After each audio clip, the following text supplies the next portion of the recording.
Good morning guys, I'm Sen, a 4th year Cambridge student, and in today's video we're going to be talking all about the personal statement, and I'll give you some really good tips that can help you get it ready for the submission deadline that is coming up very soon. A lot of you may have been hearing rumours that no one reads the personal statement, that no admissions tutors care about the personal statement.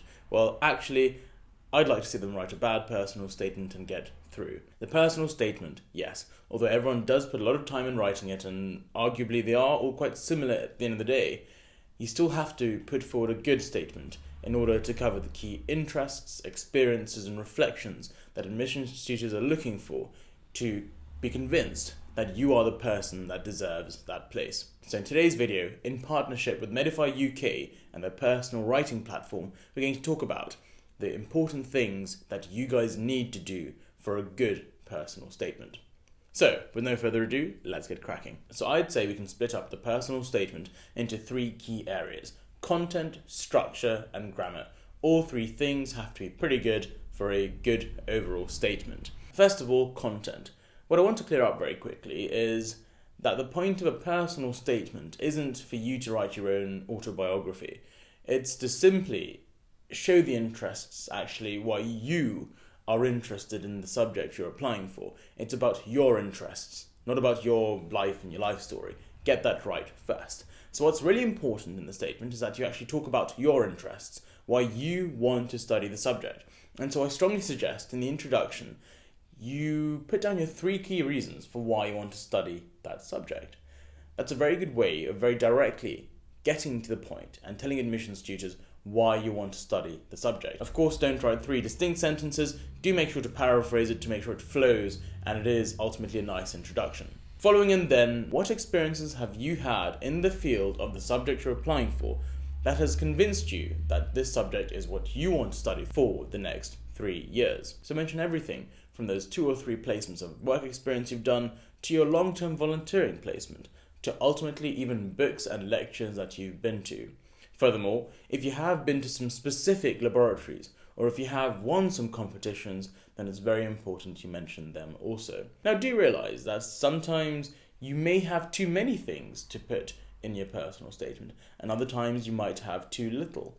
So do make sure that you work with your school to help highlight things that you have done. And sometimes if you do have too many things to put on your statement in terms of academia or sport, you can always tell your subject teacher that you've done these wonderful activities in, let's say, chemistry, and you've won lots of competitions in chemistry, but you don't have space in your statement, and so whether they could put it in their reference. Because think about it, your school teachers also need content to put in their reference, and they might as well write that one of their wonderful students has won multiple competitions in chemistry over the years. Anyway, specifically for those interested in medicine, you can go online to Medify's content checker, where you can actually upload your personal statement, send it off to Medify, and they will check whether you've mentioned the right sort of content that a medical school will be looking for. It's very easy to use. Simply put which draft it is, copy and paste your personal statement in, and you can send it off and they'll check it and send it back to you.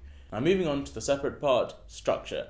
A lot of you may have realized by now that when you do upload your personal statement, it's actually one big block of text, and it should flow arguably seamlessly through the different sections. That's a good point, but if you write a big chunk of text, then it'll be very unstructured. So this is the structure I recommend: introduction, work experience, volunteering, academic/research activities, extracurricular activities, and lastly, a wonderful positive conclusion to convince them one last time that you are the person to choose. If you are writing on Medify's personal statement platform, they do actually have these different sections. So when you do write them, it's far easier to go through section by section and mention the relevant things. Now actually, going back to our content and structure, what's really important you do, and you make sure you do in every single paragraph, in every single part of your personal statement, is that you reflect. Okay, I've been playing the sport for 5-6 years, but what have I actually gained from it? For example, I rowed for 7 years. So what could I say about it? How could I reflect upon it? I could say, rowing many times a week, I was forced to manage my time well, and ultimately that has allowed me to become a diligent and motivated person, and a person who can realize that even during tough times with lots of work and lots of things to do, I can keep my head above the water and have that perseverance to do that and ultimately succeed in that manner. So really think about what you've gained from doing something, whether that's your work experience, volunteering, or your other activities. Fantastic. Now, the last key section, your grammar.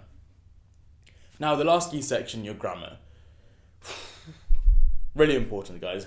Don't make silly spelling mistakes or capitalization errors, or even sort of like missing full stops, etc. This is very unprofessional. At university, you'll be a very well-respected academic, and so you have to show the beginnings of that in your statement. You have to show that you care, because otherwise, as I said earlier, it's very easy for an admissions tutor just to put you onto the not accepting pile. So if you are tight on time, use Medify's grammar checker, where you send it in and they send it back to you with the grammar checked and the suggestions on how you can improve your grammar. And make sure that you capitalize the names of people, the names of books, put into quotations the names of books, use commas where appropriate, but don't overuse commas. There shouldn't be more than roughly 2 commas in a sentence. If you've got 5-6 commas in a sentence, maybe that sentence is too long and you might want to shorten it into a few different sentences for dramatic effect. Also, ensure that you use full stops correctly to finish a point once you've said it. Don't have super long sentences that take up half your paragraph. Because honestly, by the time you finish reading a sentence like that, you've usually forgotten what the first part of the sentence was even about. So, really think about it in that manner.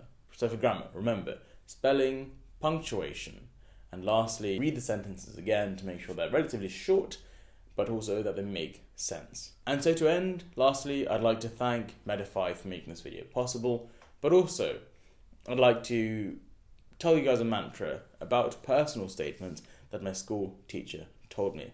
And this was a few years ago now, but it's still relevant. Every single line should add something new. So I'll leave you guys to work out what that means. It's quite simple. So as long as you follow that, you will have an excellent personal statement. I hope this video has been useful. I hope this video has motivated you to quickly work hard and get that personal statement submitted. Remember, the sooner you get it out of there, the sooner you can relax and then focus on your admissions exams coming up soon. I wish all of you the best of luck applying to university, and I'll catch you guys soon in the next video. Bye-bye.